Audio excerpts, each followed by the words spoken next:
എല്ലാവർക്കും നമസ്കാരം. Altitude drive എന്ന ഈ യാത്രാ പരമ്പരയുടെ 7ാമത്തെ എപ്പിസോഡിലേക്ക് എല്ലാവർക്കും സ്വാഗതം. അങ്ങനെ സജു ചേട്ടൻ്റെ അതിഥികളായിട്ട് ഡൽഹിയിൽ ഒരു ദിവസം നമ്മൾ അവരുടെ ഫാമിലിയോടൊപ്പം കഴിച്ചുകൂട്ടി.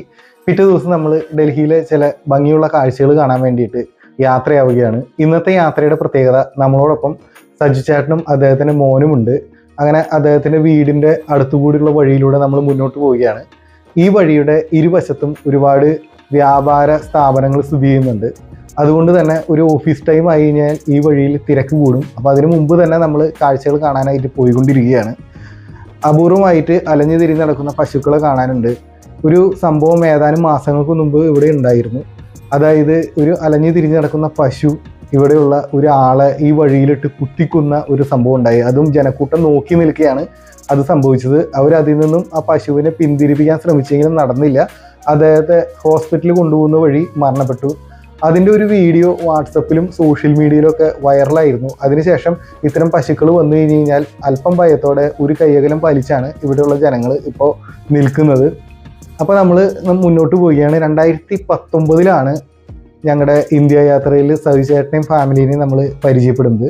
അന്ന് നമ്മൾ ഇവരുടെ വീട്ടിൽ താമസിക്കുകയും ഡൽഹിയിലെ പ്രധാനപ്പെട്ട പല ചരിത്ര സ്മാരകങ്ങളൊക്കെ നമ്മൾ കാണുകയുണ്ടായിരുന്നു. നെഹ്റുവിൻ്റെ ഓഫീസായിരുന്നിട്ടുള്ള തീൻമൂർത്തി മന്ദിർ, അഥവാ ഇപ്പോഴത്തെ ഓൾ പ്രൈം മിനിസ്റ്റേഴ്സ് മ്യൂസിയം, അതുപോലെ ഇന്ദിരാഗാന്ധിയുടെ വീട്, മഹാത്മാഗാന്ധിയും മറ്റു മഹാരഥന്മാരൊക്കെ അന്തി ഉറങ്ങുന്ന രാജ്ഘട്ട്, ലോട്ടസ് ടെമ്പിള്, തുഗ്ലക് കോട്ട, കുത്തബ് മീനാർ തുടങ്ങി ഡൽഹിയിലെ ഒട്ടേറെ ചരിത്ര സ്മാരകങ്ങളൊക്കെ ഞങ്ങൾ അന്നത്തെ യാത്രയിൽ കണ്ടതാണ്. അതുപോലെ തന്നെ അന്ന് ഡൽഹിയിൽ എത്തുന്നതിന് മുമ്പ് ആഗ്രയിൽ വെച്ചിട്ട് താജ്മഹലൊക്കെ കഴിഞ്ഞ ഇന്ത്യ യാത്രയിൽ നമ്മൾ സന്ദർശിച്ചതാണ്. അന്നത്തെ യാത്രയിൽ ഞങ്ങൾ അകലെ നിന്ന് മാത്രം കണ്ടിട്ടുള്ള ഇന്ത്യ ഗേറ്റ് കാണാൻ വേണ്ടിയിട്ടാണ് ഈ യാത്ര. ഡൽഹിയിലെ പ്രധാന പാതയായിട്ടുള്ള രാജ്പത്തിലാണ് ഇന്ത്യ ഗേറ്റ് സ്ഥിതി ചെയ്യുന്നത്. അപ്പം നമ്മൾ അവിടെ എത്തി. ലോകത്തിലെ ഏറ്റവും വലിയ യുദ്ധസ്മാരകങ്ങളൊന്നാണ് ഇന്ത്യ ഗേറ്റ്. ഇന്ത്യയുടെ തലസ്ഥാനമായിട്ടുള്ള ഡൽഹിയുടെ ഹൃദയഭാഗത്ത് തന്നെയാണ് ഈ ഇന്ത്യ ഗേറ്റ് സ്ഥിതി ചെയ്യുന്നത്. ഒന്നാം ലോക മഹായുദ്ധത്തിൽ മരിച്ച ബ്രിട്ടീഷ് ഇന്ത്യൻ ആർമിയിലെ ഇന്ത്യൻ സൈനികരുടെ ഓർമ്മ നിലനിർത്തുന്നതിന് വേണ്ടിയാണ് 1931 ബ്രിട്ടീഷുകാർ ഈ ഒരു സ്മാരകം നിർമ്മിച്ചത്. ഈ സ്മാരകത്തിൻ്റെ ആദ്യത്തെ പേര് എന്ന് പറയുന്നത് ഓൾ ഇന്ത്യ വാർ മെമ്മോറിയൽ എന്നായിരുന്നു. അതായത് ഇന്ത്യക്ക് സ്വാതന്ത്ര്യം കിട്ടുന്ന സമയത്തൊക്കെ ആ ഒരു പേരാണ്. പിന്നീട് അത് ഇന്ത്യ ഗേറ്റ് എന്നറിയപ്പെടാൻ തുടങ്ങി. ഇത് ബ്രിട്ടീഷുകാർ നിർമ്മിച്ച ഒരു സ്മാരകമാണ് എന്ന് ഞാൻ നേരത്തെ സൂചിപ്പിച്ചിരുന്നു. അതുകൊണ്ട് തന്നെ ഇതിൻ്റെ ശില്പി ഒരു ബ്രിട്ടീഷുകാരനാണ്. അദ്ദേഹത്തിൻ്റെ പേര് എഡ്വിൻ ലൂട്ടൻസ് എന്നാണ് അദ്ദേഹത്തിൻ്റെ പേര്. 1921 ഈ സ്മാരകത്തിന് തറക്കല്ലിട്ടത്. അങ്ങനെ 10 വർഷം കൊണ്ട് പണി പൂർത്തിയാക്കിയിട്ട് 1931 ഈ സ്മാരകവും ഇതിനോടനുബന്ധിച്ച ഉദ്യാനമൊക്കെ തുറന്നു കൊടുക്കുന്നത്. യുദ്ധത്തിൽ മരിച്ച സൈനികരുടെ പേരുകൾ ഇതിൻ്റെ ചുമരിൽ കൊത്തിവെച്ചിരിക്കുന്നതായിട്ട് നമുക്ക് കാണാനായിട്ട് സാധിക്കും. ഞാനിപ്പോൾ മൊബൈൽ ക്യാമറ സൂം ചെയ്ത് കുറച്ച് പേരുകൾ നിങ്ങൾക്ക് കാണിച്ചു തരാം. ഓരോ പേരുകളും നമുക്കിവിടെ വായിക്കാനായിട്ട് സാധിക്കും. ഞാൻ കുറച്ചധികം പേരുകൾ ഇവിടെ വായിച്ചായിരുന്നു. കൂടുതലും സിഖുകാരുടെ പേരുകളാണ് ഞാൻ വായിച്ചത്. കാരണം സിംഗ് എന്ന് അവസാനിക്കുന്ന കുറേ പേരുകളൊക്കെ എനിക്കിവിടെ കാണാനായിട്ട് സാധിച്ചു. ഈ സിഖുകാരൊക്കെ പണ്ട് യുദ്ധവീരന്മാരായിരുന്നു എന്നൊക്കെ കേട്ടിട്ടുണ്ട്.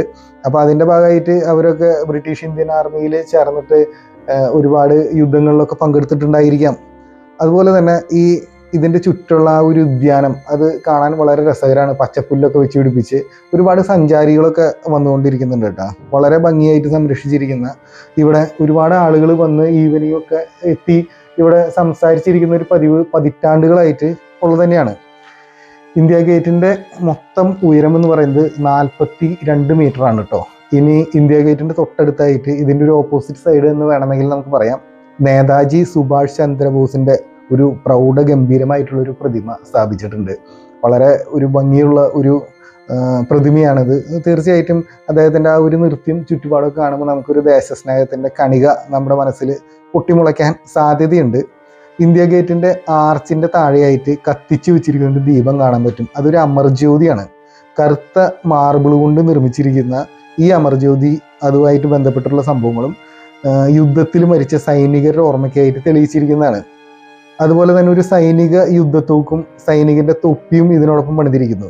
ഈ അമർജ്യോതിയും ഈ കൊച്ചു സൈനിക തൊപ്പിയും തോക്കിൻ്റെ ചിഹ്നമൊക്കെ വെച്ചിരിക്കുന്നത് നമ്മൾ നേരത്തെ പറഞ്ഞ ഒന്നാം ലോക മഹായുദ്ധത്തിൽ മരിച്ച സൈനികർക്ക് വേണ്ടിയിട്ടുള്ളതല്ല. ഈ അമർജ്യോതി സ്പെഷ്യലായിട്ട് നമ്മുടെ 1971 സുപ്രസിദ്ധമായിട്ടുള്ള പാകിസ്ഥാനെ തറ പറ്റിച്ച ഇന്ത്യ പാക് യുദ്ധത്തിൻ്റെ ഓർമ്മയിൽ അന്നത്തെ ആ ഒരു യുദ്ധത്തിൽ നമുക്ക് കുറച്ച് ധീര ജവാന്മാരെ നഷ്ടപ്പെട്ടിരുന്നു.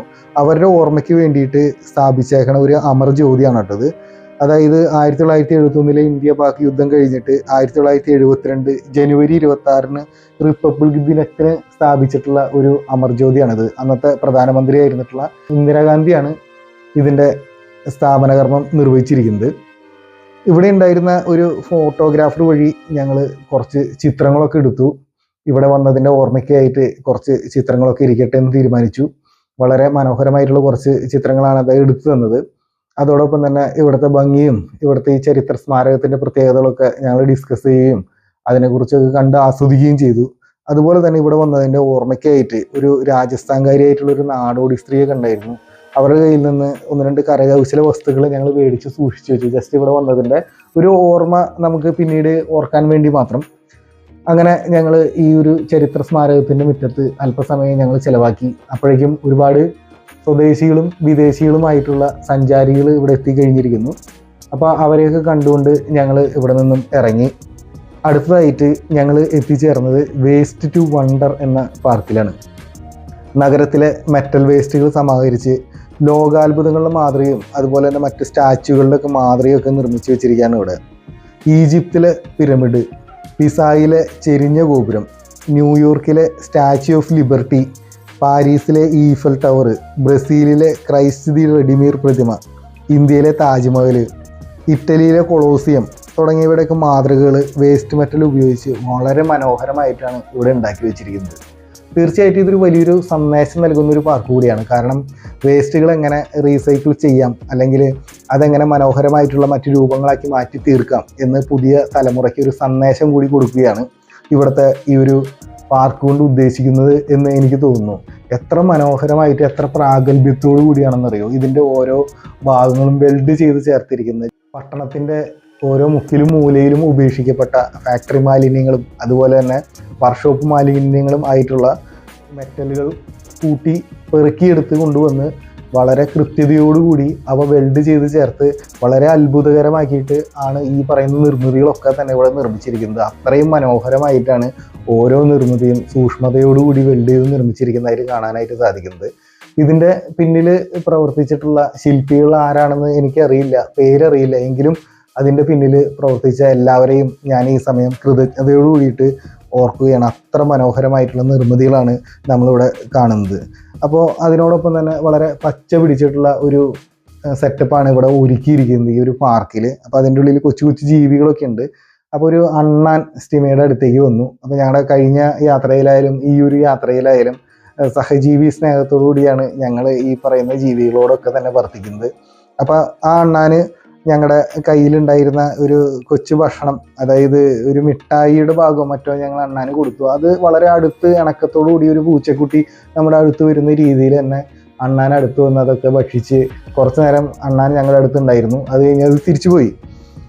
അങ്ങനെ ഈ നഗരത്തിൽ വേസ്റ്റായി കിടന്നിരിക്കുന്ന വാഹനങ്ങളുടെ ബോഡിയൊക്കെ ഉപയോഗിച്ച് കൗതുകകരമായിട്ടുള്ള പല രൂപങ്ങൾ ഇവിടെ നിർമ്മിച്ചു വെച്ചിരിക്കുന്നതായിട്ട് നമുക്ക് കാണാനായിട്ട് സാധിക്കും. അതിലൊരു അംബാസഡർ കാറിൻ്റെ രൂപമാറ്റം വളരെ രസകരമാണ്. ഒരു കാലത്ത് നമ്മുടെ നിരത്തുകളെയൊക്കെ അടക്കി ഭരിച്ചിരുന്ന ഒരു രാജാവായിട്ടുള്ള കാറായിരുന്നു അംബാസഡർ. അത് രാജ്യത്തലവന്മാരായാലും മന്ത്രിമാരായാലും സിനിമാ നടന്മാരായാലും പണക്കാരായാലും ഒക്കെ തന്നെ ഇത്തരം കാറുകൾ അംബാസഡർ കാർ ഉപയോഗിച്ചിരുന്ന ഒരു കാലഘട്ടം ഉണ്ടായിരുന്നു. ഒരു 25 കൊല്ലം മുമ്പ് അല്ലെങ്കിൽ ഒരു 30 കൊല്ലം മുമ്പ് വരെ. അതിൽ നിന്നൊക്കെ ഇപ്പോഴത്തെ കാലഘട്ടം ഒന്നും മാറിയെങ്കിലും ഇപ്പോൾ വളരെ നിരത്തിൽ അപൂർവമായിട്ട് കാണുന്ന ഒന്നാണ് അംബാസഡർ കാർ. എങ്കിലും ഈ ഒരു അംബാസഡർ കാറിനെ ഇവിടെ അണിയിച്ചൊരുക്കിയിരിക്കുന്നത് കാണുമ്പോൾ ഒട്ടേറെ കൗതുകം തോന്നുന്നുണ്ട്. ആ ഒരു ഭീകരജീവിയുടെ രൂപത്തിൽ മാറ്റി ഇതിൽ കയറിയിരുന്ന് ഫോട്ടോ എടുക്കാനുള്ള ഓപ്ഷൻസൊക്കെ ഇവിടെ ഒരുക്കിയിട്ടുണ്ട്. അപ്പോൾ ഞങ്ങളൊരു ഓർമ്മയ്ക്കായിട്ട് കുറച്ച് ചിത്രങ്ങൾ പകർത്താമെന്ന് കരുതി ഇതിൽ കയറി മനോഹരമായിട്ടുള്ള 1-2 ചിത്രങ്ങളൊക്കെ എടുത്തു. ഇവയെ കൂടാതെ ജുറാസിക് പാർക്ക് സിനിമയെ അനുസ്മരിപ്പിക്കുന്ന ചെറുതും വലുതുമായിട്ടുള്ള അനേകം ദിനോസർ രൂപങ്ങൾ വേസ്റ്റ് മെറ്റൽ കൊണ്ട് ഇവിടെ നിർമ്മിച്ചു വെച്ചിരിക്കുന്നത് കാണാനായിട്ട് പറ്റും. എത്ര വിദഗ്ധമായിട്ടാണെന്നറിയോ ഓരോ നെട്ട് ബോൾട്ടും വേസ്റ്റുകളും കൂട്ടിച്ചേർത്ത് വെൽഡ് ചെയ്ത് ഈ ദിനോസറിൻ്റെ ഭാഗങ്ങളും ഇത്തരം നിർമ്മിതികളുടെ ഭാഗങ്ങൾ നിർമ്മിച്ചിരിക്കുന്നത്. എനിക്ക് വളരെയധികം കൗതുകം തോന്നിയിട്ടോ ഇവയുടെ ആ ഒരു നിർമ്മാണം ഇവർ നിർമ്മിച്ചിരിക്കുന്നത് കാണുമ്പോൾ നമുക്ക് തീർച്ചയായും നമ്മുടെ മനസ്സിലൊരു വലിയൊരു കൗതുകം തന്നെയാണ് ഉണ്ടാവുന്നത്. അതേപോലെ തന്നെ ഈ ദിനോസറുകളുടെ വലിയ ഒരു ദിനോസറും അതിൻ്റെ കീഴെ കുറേ കുഞ്ഞിയ ദിനോസറുകൾ ഓടിപ്പോകുന്നതായിട്ടുള്ള രംഗങ്ങൾ കാറിൻ്റെ മുകളിൽ കാറ് തകർത്തുകൊണ്ട് അലറി വിളിക്കുന്ന രീതിയിലുള്ള ദിനോസറിൻ്റെ രൂപങ്ങൾ. തീർച്ചയായിട്ടും ജുറാസിക് പാർക്ക് എന്ന് പറയുന്ന ആ ഒരു സിനിമയെ അനുസ്മരിപ്പിക്കുന്ന രീതിയിലുള്ള നിർമ്മിതികളാണ്, ഒരുപാട് ദിനോസറുകളുടെ നിർമ്മിതികളാണ് നമുക്കിവിടെ കാണാനായിട്ട് സാധിക്കുന്നത്. അതിനുള്ളൊരു ആംബിയൻസും അവർ വളരെ മനോഹരമായിട്ട് ഒരുക്കി വെച്ചിരിക്കുന്നത് നമുക്കിവിടെ കാണാനായിട്ട് സാധിക്കുന്നുണ്ട്. ഈ ഒരു ദിനോസറിൻ്റെ വായ ചലിക്കുന്ന പോലെ ചില ഓട്ടോമേഷൻ സംവിധാനങ്ങൾ ഇവിടെ ഉണ്ടാക്കി വെച്ചിട്ടുണ്ട്. അതായത് ഒരു മോഷൻ സെൻസർ വെച്ച് നമ്മൾ അടുത്ത് വരുമ്പോൾ ദിനോസർ വായ തുറന്ന് അലറുന്ന ആ ഒരു ശബ്ദമുണ്ടാക്കുന്ന രീതിയിൽ ഇതിൻ്റെ ടെക്നോളജി ഇവിടെ ക്രമീകരിച്ചിട്ടുണ്ട്. ദുബായിലൊക്കെ ദിനോസർ പാർക്കിൻ്റെ ആ ഒരു പാർക്കിൽ ഉപയോഗിച്ചിരിക്കുന്ന ടെക്നോളജിയുടെ ഒരു അംശം ഇവിടെയും ഉപയോഗിച്ചിരിക്കുന്നതായിട്ട് കാണാനായിട്ട് സാധിക്കുന്നുണ്ട്. ഇതോടൊപ്പം തന്നെ ഇവിടുത്തെ ആ ഒരു പച്ചപ്പും ഹരിതാഭയൊക്കെ നമ്മളെ വളരെ ആകർഷിക്കുന്ന ഒന്നാണ് കേട്ടോ. കാരണം ഈ ഒരു നഗരത്തിൻ്റെ മധ്യത്തിൽ ഇത്രയും പച്ചപ്പോടെ ചെടികളും മരങ്ങളൊക്കെ സംരക്ഷിക്കുകയും അവയുടെ തണലിൽ ഒരു പ്രത്യേകമായിട്ടുള്ള അന്തരീക്ഷം സൃഷ്ടിച്ചെടുക്കുകയും ചെയ്യുക എന്നത് ചെറിയൊരു കാര്യമല്ല. കാരണം നമ്മളിപ്പോൾ സിറ്റിയിൽ നിന്നാണ് ഇങ്ങോട്ട് വന്നത്. അപ്പോൾ ആ സിറ്റിയിൽ പ്രത്യേകിച്ച് നമ്മൾ ഇന്ത്യ ഗേറ്റിൻ്റെ അവിടേക്ക് നിന്നപ്പോൾ ഉച്ചയാവാറായപ്പോൾ നല്ല ചൂട് അനുഭവപ്പെട്ടിരുന്നു. പക്ഷേ ഈ ഒരു പാർക്കിൻ്റെ ഉള്ളിൽ വന്നപ്പോൾ ഇവിടെ ഒരുപാട് മരങ്ങളും കാര്യങ്ങളൊക്കെ വെച്ച് പിടിപ്പിച്ച്, പുല്ലൊക്കെ വെച്ച് പിടിപ്പിച്ച്, ചെടികളൊക്കെ വെച്ച് പിടിപ്പിച്ചതുകൊണ്ടായിരിക്കാം ഇതിൻ്റെ ഉള്ളിൽ ആ നഗരത്തിൽ അനുഭവപ്പെടുന്ന ചൂടിൻ്റെ നേർപകുതി മാത്രമേ നമുക്കിവിടെ അനുഭവപ്പെടുന്നുള്ളൂ എന്നുള്ളതൊരു നല്ല കാര്യം തന്നെയാണ്. അത് ഈ മരങ്ങളുടെ ഒരു പ്രത്യേകതയാണെന്നാണ് ഞാൻ മനസ്സിലാക്കുന്നത്. അതോടൊപ്പം തന്നെ ഇവിടെ ചെറിയൊരു ഭക്ഷണശാലയുണ്ട്. ഞങ്ങൾ ഈ ഭക്ഷണശാലയിൽ നിന്ന് ലഘു ഭക്ഷണശാല മാത്രമേ ഉള്ളൂ, അല്ലാണ്ട് വലിയ വിഭവങ്ങളൊന്നും ഇവിടുന്ന് കിട്ടില്ല. അങ്ങനെ ഞങ്ങൾ ഇവിടുന്ന് ഐസ്ക്രീം കഴിച്ച് ശാന്തമായിട്ടുള്ള ആ അന്തരീക്ഷത്തിൽ അല്പസമയം സംസാരിച്ചിരുന്നു. ആ ഭംഗിയൊക്കെ കണ്ട് ഐസ്ക്രീമൊക്കെ കഴിച്ച് അവിടെ ഇരുന്നു. അതിനുശേഷം സജിച്ചേട്ടൻ്റെ കുട്ടികൾക്കുള്ള വിവിധ ആക്ടിവിറ്റീസിൽ പങ്കെടുപ്പിച്ചു. കാരണം ഇവിടെ കുട്ടികൾക്ക് കളിക്കാനായിട്ട് പല പല ആക്ടിവിറ്റീസ് പങ്കെടുക്കാനുള്ള സംവിധാനങ്ങളൊക്കെ ഇവിടെ ഒരുക്കിയിരിക്കുന്നതായിട്ട് നമുക്ക് കാണുന്നുണ്ട്. അപ്പോൾ അവനോടൊപ്പം ഞങ്ങളും കുറച്ച് സമയം ചിലവാക്കി ഞങ്ങളും എൻജോയ് ചെയ്തു. പക്ഷേ ഈ സമയങ്ങളെല്ലാം ഇവൻ്റെ സമപ്രായക്കാരനായിട്ടുള്ള ഞങ്ങളുടെ മോനെ ഞങ്ങൾക്ക് മിസ് ചെയ്ത് തുടങ്ങിയിരുന്നു.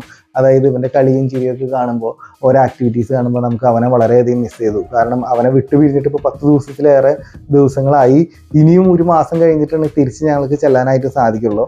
എങ്കിലും ഈ കാഴ്ചകളുടെയൊക്കെ ആ ഒരു ഭംഗി ആസ്വദിച്ചും അയവിറക്കിക്കൊണ്ടും ഞങ്ങൾ ഇന്നത്തെ ദിവസത്തെ യാത്ര അവസാനിപ്പിച്ച് തിരിച്ച് താമസ സ്ഥലത്തേക്ക് സജിച്ചേട്ടൻ്റെ വീട്ടിലേക്ക് തിരിച്ചു പോയി.